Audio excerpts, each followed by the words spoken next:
நாம் இறைவன் மீது பக்தி செலுத்துகிறோம். பல்வேறு கோவில்களுக்கு சென்று இறைவனின் அருளைப் பெற முயற்சிக்கிறோம். பல புண்ணிய நதிகளில் நீராடி பாவத்தை கழிக்கிறோம். பல வழிகளில் இறைவனை வழிபட்டு அருளைப் பெற முயற்சிக்கிறோம். சிலர் விரதமிருப்பார்கள், காவடியெடுக்கிறார்கள். பாதயாத்திரையாக நடந்து சென்று இறைவனை தரிசிக்கிறார்கள். பணம், பொருட்களை கோயிலுக்கு தானமாக வழங்குகிறார்கள். அன்னதானம், கோதானம், ஸ்வர்ணதானம் என்று தானம் செய்து இறைவனின் அருளைப் பெற முயற்சி செய்கிறார்கள். இவ்வாறு பல கடினமான வழிபாட்டு முறைகளை பின்பற்றினாலும் நம்மால் முழுமையாக இறைவனின் அருளைப் பெற முடியவில்லை. அதற்கு நம்மை அறியாமல் செய்யும் சில தவறுகள் காரணம். இந்த தவறுகள் நம்மில் பெரும்பான்மையானவர்கள் செய்திருப்பார்கள். தவறு என்று தெரியாமலேயே பல பேர் அந்த பழக்கங்களை பின்பற்றுகிறார்கள். அப்படி அறியாமல் நாம் செய்யும் 10 தவறுகளை இந்த பதிவில் காண்போம். தெய்வத்தை தரிசிக்க செல்லும் பொழுது நாம் தவிர்க்க வேண்டிய 10 தவறுகளை இப்பதிவில் காண்போம. வீட்டில் சும்மா இருந்தேன், டைம் பாஸ் ஆகல, அதுக்காக கோயிலுக்கு வந்தேன். என் நண்பரை பார்க்க வந்தேன். கோயில்ல அன்னதானம் போடுறாங்க, சாப்பிடறதுக்காக வந்தேன். அக்காவோடு துணைக்கு வந்தேன். இன்னைக்கு கோவில் திருவிழா அதனால வந்தேன். இன்னைக்கு லீவு அதான் சும்மா கோவிலுக்கு போயிட்டு வரலாம்னு வந்தேன். இது போன்ற காரணத்துக்காக கோவிலுக்கு போக கூடாது. எந்த ஒரு கோயிலுக்கு செல்வதாக இருந்தாலும் 12 மணி நேரத்திற்கு முன்பாக அந்த தெய்வத்தை தரிசிக்க வேண்டும் என்று முடிவு செய்து கொள்ளுங்கள். இந்த பழக்கம் தெய்வத்தை தரிசிக்க வேண்டும் என்கின்ற உங்கள் உறுதியை இறைவனிடம் காட்டுவது போல் இருக்கும்.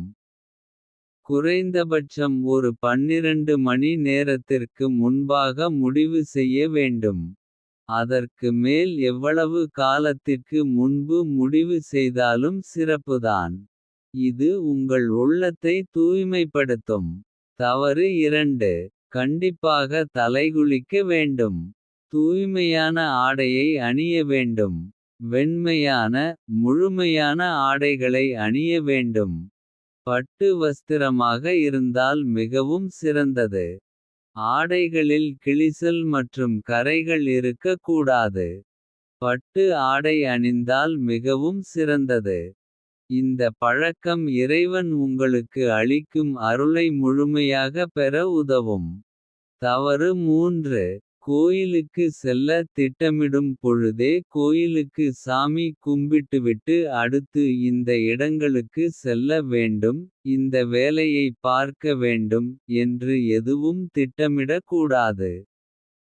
அப்படி திட்டமிட்டால் அது உங்களது வழிபாட்டின் பலனை நீங்கள் அடைய விடாமல் தடுத்து விடும்.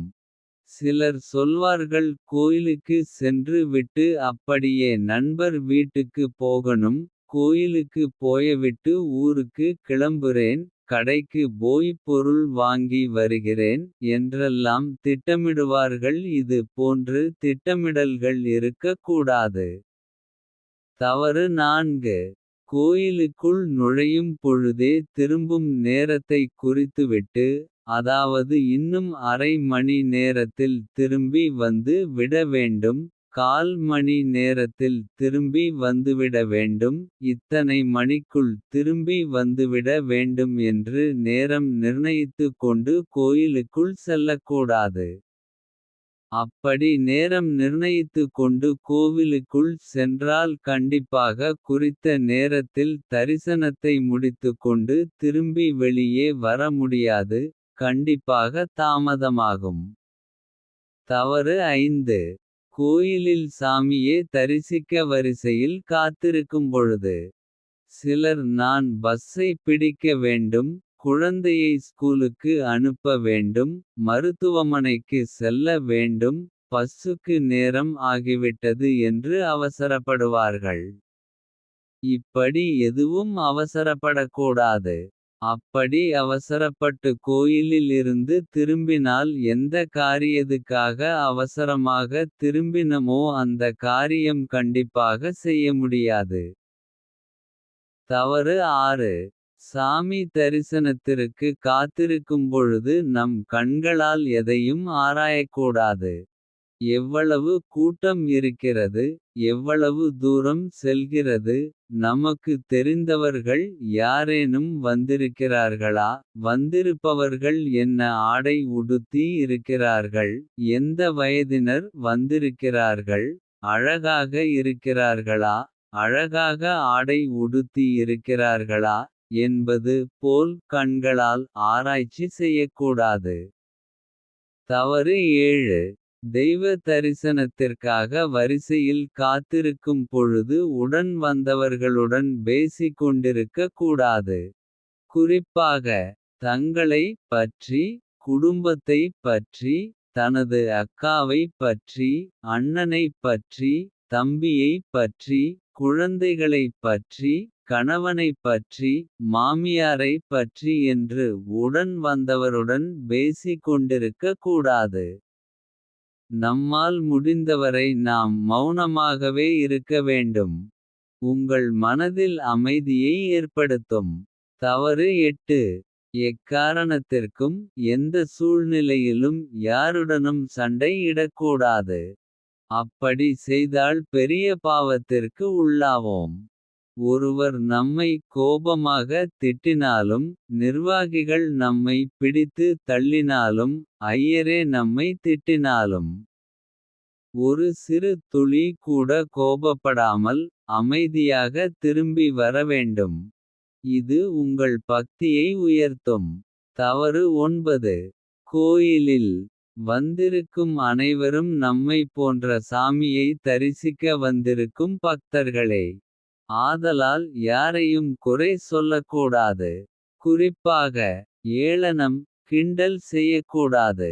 அப்படி குறை கூறுவது என்பது இறைவனை கோபம் மூட்டும் செயலாகும். வரிசையில் நிற்கும் பொழுது இவ்வளவு கூட்டமாக இருக்கிறது, ஏன் இவ்வளவு மக்கள் இன்று வந்தார்கள், இங்கு வந்திருக்கும் மக்கள் யாருக்கும் ஒழுங்கே இல்லை, ஏன் என்னை இப்படி இடித்து தள்ளுகிறார்கள், ஏன் பேசிக் கொண்டே இருக்கிறார்கள், அவரது ஆடை சரியில்லை, இவர் ஆடை இப்படி, கோயில் நிர்வாகம் சரி இல்லை, கோயில் ஏற்பாடுகள் சரியில்லை என்று புலம்பிக்கொண்டிருப்பார்கள்.